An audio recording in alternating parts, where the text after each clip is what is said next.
my story starts off with a dream. And it was one of those dreams that just wakes you up in the middle of the night. And I woke up and I thought to myself, you know, are my eyes even open? And I'm doing like this because it was so dark in my room, I couldn't even see anything. And I thought, no, I am awake. What was that dream about? The dream.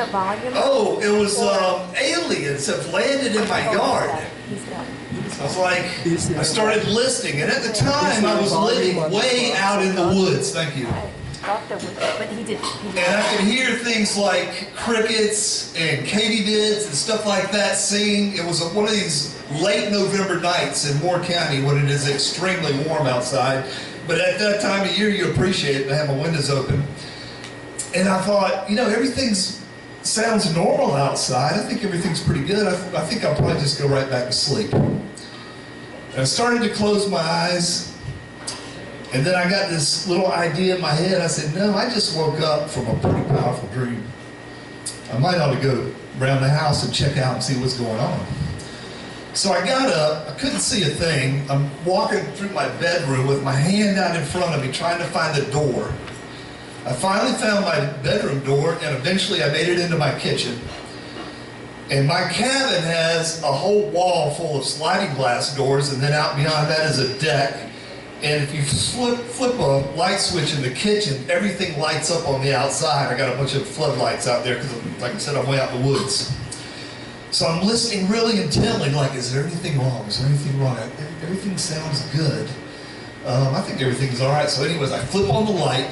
The deck is clear. I actually go outside and walk down to one of the corners of my house, and there's nothing going on. I'm like, well, that's pretty weird. Oh, well, I guess it was just a strange dream. So I go back to my bedroom, and I cut the light on in my bedroom because I'm like, as soon as I cut that light out, I'm not going to be able to see my bed. So I'm kind of scoping out my bed to make sure I know how many steps to get there before I cut out the light. And I noticed something brown on my pillow. So I walk over there. I don't have my glasses on. I can't see. Everything's kind of fuzzy. I walk over there to my pillow, and there's this huge spider sitting there on my pillow. And I was like, oh my God, I've got to catch this thing. My kids are going to love this. I'm a science teacher at Pinecrest High School at the time. And I used to bring in snakes and stuff like that. This is kind of a normal thing that I do. And I bring it to school and show them, tell them about it, and then release it later on. So I got to get this spider. So I go back into my kitchen and I get a quart jar. And I go up to this spider, and he hasn't moved. He's still sitting right there on my pillow. And I get right over the top of him, really, really careful, because I'm not sure how fast he is. And I almost slammed the jar down on him, but then I noticed he's bigger than the opening of the square jar. So I'm like, holy crap, man, I got to get a bigger jar. So I go back into the kitchen, I'm looking around, and underneath the sink, I find a gallon pickle jar that's been down there for a while. And I'm like, oh, this will work.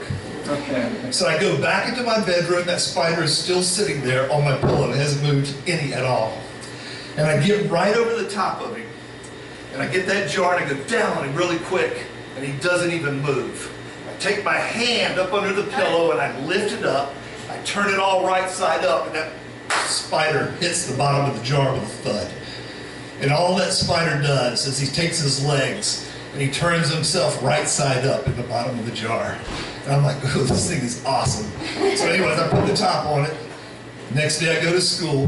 When I get to school, at the science classrooms at Pinecrest, they all have these big aquariums in the room beside the teacher desk. Mine does not hold water. So many years before that, I put a bunch of sand in the bottom, had a bunch of rocks in there, had some seashells, had a deer skull with the antlers still on it, that kind of stuff. And anytime kids or myself would catch something kind of interesting, I'd put it in there for the day. Well, now I had the spider in there, so I dropped the spider down in the aquarium, and he's right up against one of the corners. He really didn't even move. He just turned himself right side up when I dropped him in the aquarium. So the first bell rings, kids come in. I go, hey guys, I got a new pet for us. Come look at this. And they come up, look at this spider, and everybody's oohing and ahhing because it's really big, but it doesn't move. And this goes on all day long. And after a couple of days, the spider hasn't moved, and the kids are like, oh, let's rap on this, side of the aquarium, Mr. Johnson. Let's get that spider to do something. I'm like, no, we don't do that. All we do is observe,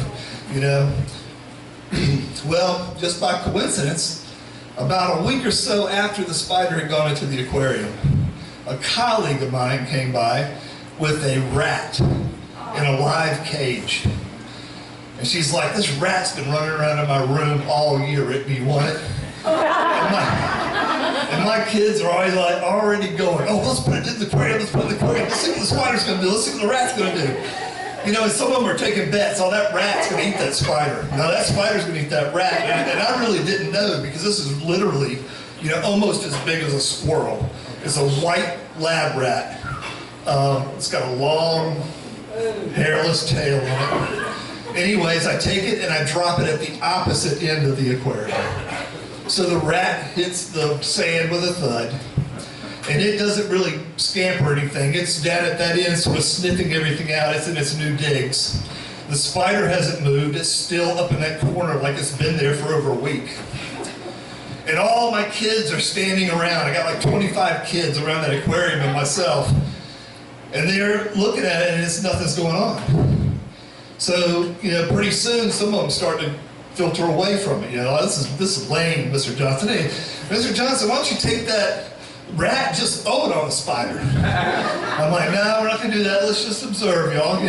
A couple of minutes go by, maybe 3 or 4 minutes, and then I start going, man, I need to get class going again. I need to figure out a way to get everybody back in their seats, because I really don't know that anything's going to go on. Well, at that time, probably everybody had left the aquarium, but maybe 3 or 4 students and myself. And when I was thinking this, I thought I saw the spider move. I wasn't really sure, but it seemed like it moved. But I didn't say anything, but one of the 3 kids that was still up there said, Mr. Johnson, did that spider just move? And I'm like, I don't know. It looked like a blur, but I'm looking right at it, and it's right there in the corner.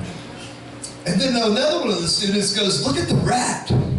And the rat had laid over on its side, and its little legs were just kicking like this. And I was like, oh my God. And when we started getting excited, all these 20-something kids come back up to the aquarium, and I want to see.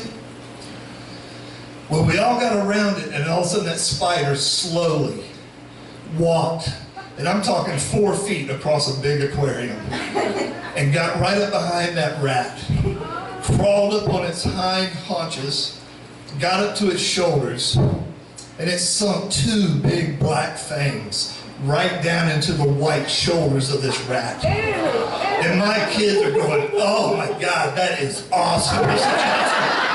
And another kid goes, oh, that is gross. And I couldn't say a word. I'm looking at that thing and I'm going, holy shit, that thing was on my pillow.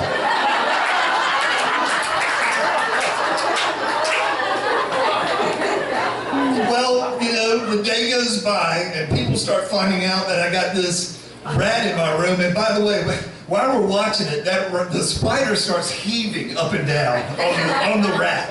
And the rat literally just dissolves. I mean, the fur is there, but it just shrinks down into a little ball. So all you got left is the head, perfect head of a rat, and a perfect tail, and a flat little mat of white fur. And then the spider crawls back to the corner. So the next day, kids that aren't even my students are coming in the room going, Mr. Johnson, we want to see the spider. You feed it on the rat, you feed it on the rat.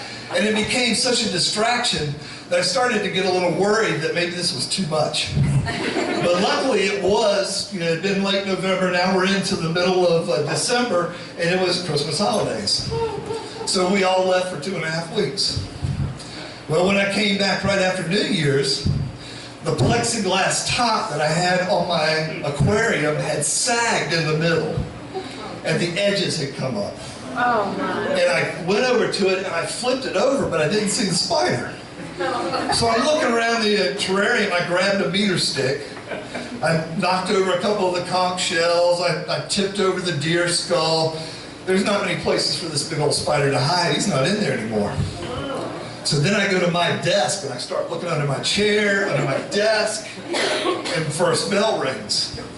And I'm thinking, well, I'm not even going to bring up the spider. Well, you know how kids are. They came in and the very first thing they asked, Mr. Johnson, how's the spider? Are we going to feed the spider? We're going to get another rat.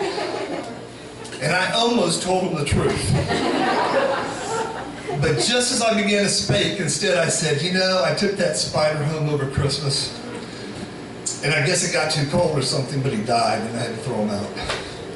And they were like, oh man. And then, you know, really, for the rest of the time I taught a pine trust, it was never a rat problem in my room or a mouse problem. And that really would sort of be the end of my story, except there is a postscript to the story. About 2 or 3 years after that incident, I put an addition on my little cabin out in the woods. I put a master bedroom in there. I had an ensuite bathroom, big old walk-in closet. It was really nice. I'm sitting there putting clothes on one day, and I smelled something that smelled something dead, like a dead animal, in my room. And I went, daggone it, some animal's come up out of the woods and he's died up under my house. So I put on coveralls, gloves, got a flashlight, went outside, got up under the house, and I started crawling up under the house, and I'm looking for something dead. And I got about halfway up there, getting close to where the addition's at, because that's where I was smelling. I figured I had to go up that far anyways. And I started thinking about that spider. It gave me the willies, and I'm like, instead of looking for a dead thing, I'm looking all over. It's like, you know, where's that spider? Anyways, I get all the way back to the back, and I look at the new addition area underneath the house, and there's nothing there. In fact, I don't even smell anything dead. So I went, wow, that's weird. So anyways, I come back out, I go back into my bedroom, I start taking my coveralls off, and I get another good whiff in my room that something is dead. I was like, daggone it, there's something that's died in my room. So I look under my bed, nothing there. I go into the bathroom, nothing there, look at the sinks and stuff. Go into the closet, the big walk-in closet, and when I get in there, I get a really good whiff of something dead. And I'm like, dang, something is dead in my closet. So I start taking out all the clothes, then all the boxes. I get down to the very last box, and there's nothing in there, but when I'm picking it up, I get a really strong smell, and I'm like, daggone it, there's something dead in the wall. So I have to go get a box blade, go down to the corner of my closet and cut the sheetrock. I cut a 6x6 square. I pull it back, and laying right there on the base plate, brand new 2x4, are 3 little mouse heads and little balls of fur. And I'm like, crap, that spider has followed me home. So I went into the living room, got a phone book, I called Remax, got an agent, I said, hey, I want to put my house up on the market.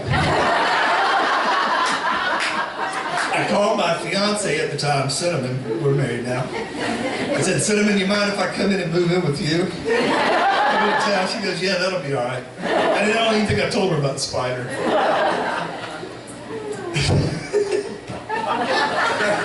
Anyways, I moved into town, and then I got to thinking about it, and I looked on the internet. In fact, I did it when I first found the spider, but I looked into the internet again, trying to find what kind of spider this was. And I never did. And now, like, you know, who knows? Maybe there really was an alien in my house.